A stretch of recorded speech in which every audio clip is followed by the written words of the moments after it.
Chapter 10. A Colourful Symphony. As they ran, tall trees closed in around them and arched gracefully toward the sky. The late afternoon sunlight leaped lightly from leaf to leaf, slid along branches and down trunks, and dropped finally to the ground in warm, luminous patches. A soft glow filled the air with the kind of light that made everything look sharp and clear and close enough to reach out and touch. Alec raced ahead, laughing and shouting, but soon encountered serious difficulties, for while he could always see the tree behind the next one, he could never see the next one itself and was continually crashing into it. After several minutes of wildly dashing about, they all stopped for a breath of air. "I think we're lost," panted the humbug, collapsing into a large berry bush. "Nonsense!" shouted Alec from the high branch on which he sat. "Do you know where we are?" asked Milo. "Certainly," he replied. "We're right here on this very spot. Besides, being lost is never a matter of not knowing where you are. It's a matter of not knowing where you aren't, and I don't care at all about where I'm not." This was much too complicated for the bug to figure out, and Milo had just begun repeating it to himself when Alec said, "If you don't believe me, ask the giant," and he pointed to a small house tucked neatly between two of the largest trees. Milo and Tok walked up to the door, whose brass nameplate read simply, "The Giant," and knocked. "Good afternoon," said the perfectly ordinarily sized man who answered the door. "Are you the giant?" asked Tok doubtfully. "To be sure," he replied proudly. "I'm the smallest giant in the world. What can I do for you?" "Are we lost?" said Milo. "That's a difficult question," said the giant. "Why don't you go around back and ask the midget?" And he closed the door. They walked to the rear of the house, which looked exactly like the front, and knocked at the door, whose nameplate read, "The Midget." "How are you?" inquired the man who looked exactly like the giant. "Are you the midget?" asked Tok again, with a hint of uncertainty in his voice. "Unquestionably," he answered. "I'm the tallest midget in the world. May I help you?" "Do you think we're lost?" repeated Milo. "That's a very complicated problem," he said. "Why don't you go round to the side and ask the fat man?" And he too quickly disappeared. The side of the house looked very like the front and back, and the door flew open the very instant they knocked. "How nice of you to come by!" exclaimed the man, who could have been the midget's twin brother. "You must be the fat man," said Tok, learning not to count too much on appearance. "The thinnest one in the world," he replied brightly. "But if you have any questions, I suggest you try the thin man on the other side of the house." Just as they suspected, the other side of the house looked the same as the front, the back, and the side, and the door was again answered by a man who looked precisely like the other three. "What a pleasant surprise!" he cried happily. "I haven't had a visitor in as long as I can remember." "How long is that?" asked Milo. "I'm sure I don't know," he replied. "Now, pardon me, I have to answer the door." "But you just did," said Tok. "Oh yes, I've forgotten." "Are you the fattest thin man in the world?" asked Tok. "Do you know one that's fatter?" he asked impatiently. "I think you're all the same man," said Milo emphatically. "Shh," he cautioned, putting his finger up to his lips and drawing Milo closer. "Do you want to ruin everything? You see, to tall men I'm a midget, and to short men I'm a giant. To the skinny ones I'm a fat man, and to the fat ones I'm a thin man. That way I can hold 4 jobs at once. As you can see, though, I'm neither tall nor short nor fat nor thin. In fact, I'm quite ordinary. But there are so many ordinary men that no one asks their opinion about anything. Now, what is your question?" "Are we lost?" asked Milo once again. Said the man, scratching his head. "I haven't had such a difficult question as long as I can remember. Would you mind repeating it? It slipped my mind." Milo asked the question again. My, the man mumbled. "I know one thing for certain. It's much harder to tell whether you are lost than whether you were lost, for many occasions where you're going is exactly where you are. On the other hand, you often find that where you've been is not at all where you should have gone, and since it's much more difficult to find your way back from some place you've never left, I suggest you go there immediately and then decide. If you have any more questions, please ask the giant. And he slammed his door and pulled down the shade. I hope you're satisfied, said Alec when they'd returned from the house, and he bounced to his feet, bent down to awaken the snoring humbug, and started off, more slowly this time, in the direction of a large clearing.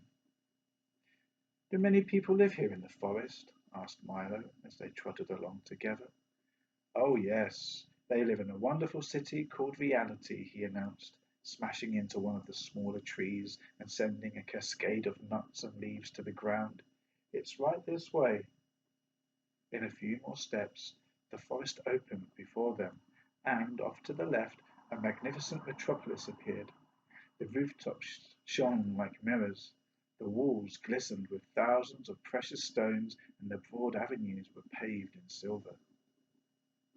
Is that it? Shouted Milo, running towards the shining streets. Oh no, that's only illusions, said Alec. The real city is over there. What are illusions? Milo asked, for it was the loveliest city he'd ever seen. Illusions, explained Alec, are like mirages, and realizing that this didn't help much, he continued, and mirages are things that aren't really there that you can see very clearly. How can you see something that isn't there? Yawned the humbug, who wasn't fully awake yet. Sometimes it's much simpler than seeing things that are, he said. For instance, if something is there, you can only see it with your eyes open. But if it isn't there, you can see it just as well with your eyes closed. That's why imaginary things are often easier to see than real ones. Then where is reality? Barked Tuck. Right here, cried Alec, waving his arms. You're standing in the middle of Main Street. They looked around very carefully. Tock sniffed suspiciously at the wind, and the humbug gingerly stabbed his cane in the air, but there was nothing at all to see. It's really a very pleasant city, said Alec, as he strolled down the street, pointing out several of the sights which didn't seem to be there, and tipping his cap to the passers-by. There were great crowds of people rushing along with their heads down, and they all appeared to know exactly where they were going as they darted around the non-existent streets and in and out of the missing buildings. I don't see any city, said Milo very softly. Neither do they, Alec remarked sadly, but it hardly matters, for they don't miss it at all. It must be very difficult to live in a city you can't see, Milo insisted, jumping aside as a line of cars and trucks went by. Not at all, once you get used to it, said Alex, but let me tell you how it happened. And, as they strolled along the bustling and busy avenue, he began. Many years ago, on this very spot, there was a beautiful city of fine houses and inviting spaces, and no one who lived here was ever in a hurry. The streets were full of wonderful things to see, and the people would often stop to look at them. Didn't they have any place to go? Asked Milo. To be sure, continued Alec, but, as you know, the most important reason for going from one place to another is to see what's in between, and they took great pleasure in doing just that. Then, one day, someone discovered that if you walked as fast as possible and looked at nothing but your shoes, you would arrive at your destination much more quickly. Soon, everyone was doing it. They all rushed down the avenues and hurried along the boulevards, seeing nothing of the wonders and beauties of their city as they went. Milo remembered the many times he'd done the very same thing, and, as hard as he tried, there were even things on his own street that he couldn't remember. No one paid any attention to how things looked, and as they moved faster and faster, everything grew uglier and dirtier, and as everything grew uglier and dirtier, they moved faster and faster, and, at last, a very strange thing began to happen. Because nobody cared, the city slowly began to disappear. Day by day, the buildings grew fainter and fainter, and the streets faded away until, at last, it was entirely invisible. There was nothing to see at all. What did they do? The humbug inquired, suddenly taking an interest in things. Nothing at all, continued Alex. They went right on living here just as they'd always done, in the houses they could no longer see, and on the streets which had vanished, because nobody had noticed a thing. And that's the way they have lived to this very day. Hasn't anyone told them? Asked Milo. It doesn't do any good, Alec replied, for they can never see what they're in too much of a hurry to look for. Why don't they live in illusions? Suggested the humbug. It's much prettier. Many of them do, he answered, walking in the direction of the forest once again. But it's just as bad to live in a place where what you do see isn't there as it is to live in one where what you don't see is. Perhaps someday you can have a city as easy to see as illusions and as hard to forget as reality, Milo remarked. That will happen only when you bring back rhyme and reason, said Alec, smiling, for he had seen right through Milo's plans. Now, let's hurry, or we'll miss the evening concert. They followed him quickly, up a flight of steps which couldn't be seen, and through a door which didn't exist. In a moment they had left reality, which is sometimes a hard thing to tell, and stood in a completely different part of the forest. The sun was dropping slowly from sight, and stripes of purple and orange and crimson and gold piled themselves on top of the distant hills. The last shafts of light waited patiently for a flight of wrens to find their way home, and a group of anxious stars had already taken their places. Here we are, cried Alec, and with a sweep of his arm he pointed towards an enormous symphony orchestra. Isn't it a grand sight? There are at least 1,000 musicians ranged in a great arc before them. To the left and right were the violins and cellos, whose bows moved in great waves, and behind them, in numberless profusion, the piccolos, flutes, clarinets, oboes, bassoons, horns, trumpets, trombones, and tubas were all playing at once. At the very rear, so far away that they could hardly be seen, were the percussion instruments, and lastly, in a long line up one side of a steep slope, were the solemn bass fiddles. On a high podium in front stood the conductor, a tall, gaunt man with dark, deep-set eyes and a thin mouth placed carelessly between his long pointed nose and his long pointed chin. He used no baton, but conducted with large, sweeping movements which seemed to start at his toes and work slowly up through his body and along his slender arms, and end finally at the tips of his graceful fingers. I don't hear any music, said Milo. That's right, said Alec. You don't listen to this concert, you watch it. Now, pay attention. As the conductor waved his arms, he moulded the air like handfuls of soft clay, and the musicians carefully followed his every direction. What are they playing? Asked Tuck, looking up inquisitively at Alec. The sunset, of course. They play it every evening about this time. They do, said Milo quizzically. Naturally, answered Alec. And they also play morning, noon, and night, when, of course, it's morning, noon, or night. Why, there wouldn't be any colour in the world unless they played it. Each instrument plays a different one, he explained, and depending, of course, on what season it is and how the weather's to be, the conductor chooses his score and directs the day. But watch, the sun has almost set, and in a moment you can ask Chroma himself. The last colours slowly faded from the western sky, and, as they did, one by one the instruments stopped, until only the bass fiddles, in their sombre, slow movement, were left to play the night, and a single set of silver bells brightened the constellations.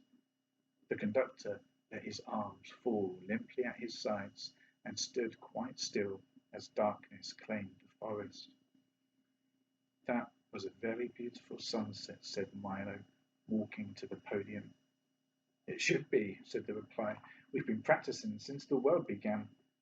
And Reaching down, the speaker picked Milo off the ground and set him on the music stand. I am Chroma the Great, he continued, gesturing broadly with his hands, conductor of colour, moisture of pigment, and director of the entire spectrum. Do you play all day long? Asked Milo when he had introduced himself.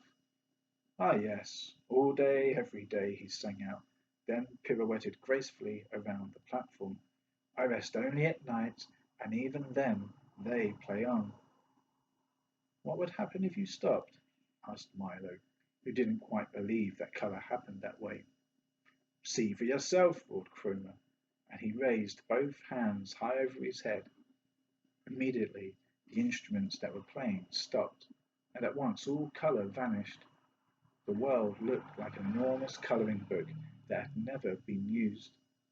Everything appeared in simple black outlines, and it looked as if someone with a set of paints the size of a house and a brush as wide could stay happily occupied for years. Then Chroma lowered his arms. The instruments began again, and the colour returned. You see what a dull place the world would be without colour, he said, bowing until his chin almost touched the ground. But what pleasure to lead my violins in the serenade of spring green, or hear my trumpets blare out the blue sea, and then watch the oboes tint it all in warm yellow sunshine, and rainbows of best of all, and blazing neon signs, and taxicabs with stripes, and the soft muted tones of a foggy day. We'd play them all. As Chroma spoke, Milo sat with his eyes open wide, and Alec, Tuck, and the humbug looked on in wonder. Now, I really must get some sleep, Chroma yawned. We've had lightning, fireworks, and parades for the last few nights, and I've had to be up to conduct them. But tonight is sure to be quiet. Then, putting his large hand on Milo's shoulder, he said, Be a good fellow, and watch my orchestra till morning, will you? And be sure to wake me at 5:23 for the sunrise. Good night, good night, good night. With that, he leaped lightly from the podium, and in 3 long steps vanished into the forest. That's a good idea, said Tog, making himself comfortable in the grass as the bug rumpled himself quickly to sleep and Alex stretched out in mid-air. And Milo, full of thoughts and questions, curled up on the pages of tomorrow's music and eagerly awaited the dawn.